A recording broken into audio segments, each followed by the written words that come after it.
nandito yan. Ba't nandito si Megan? Akala ko ba? Ha? What do you mean nandito si Megan? Andyan, Miss Anya. Ha? Opo. Ayun lang siya. Sa labas na yun. Opo. Ayan o. Nandyan. Ayan na. Sorry. Traffic. Megan? Anong ginagawa mo dito? Duh. Mag-perform? I mean, I'm attending my own event.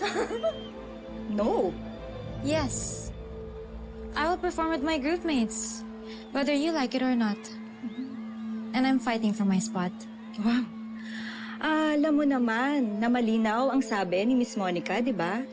Hindi ka pwedeng umattend sa kahit anong Yumi events. Lalong-lalo na, hindi ka pwedeng mag-perform. Well, lilinawin ko lang din po yung sagot ko, Miss Anya. I will perform.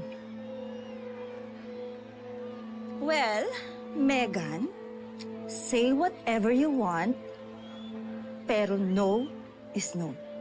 Hindi ka magpa-perform. Girls, tara na. Magsa-start na tayo. Let's go. Let's go. Fine, I'm not gonna perform. Good. Pero, ano kaya yun? Nakita na ako ng mga U-mates sa venue. They saw me coming. Ano kaya iisipin nila kapag lumabas yung Yumi without me? There will be a social media apocalypse. Netizens will talk. Diba? Magsa-speculate kung bakit hindi kompleto yung Yumi. Ano? You guys want ba na maging viral ulit tayo for the wrong reasons? Hanep. Kaya pala doon ka dumaan para magpapansin.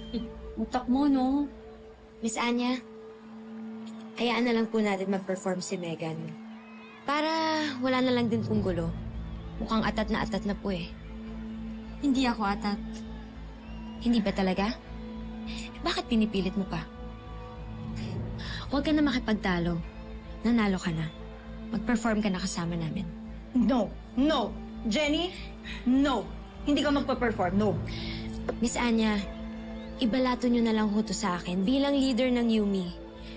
Ako na po bahala mag-explain kay Miss Monica. Pasalamat ka nagpipigil mood ako ngayon. Kung hindi lilipad tong timbang to sa'yo. Uy. Okay, then it's settled then.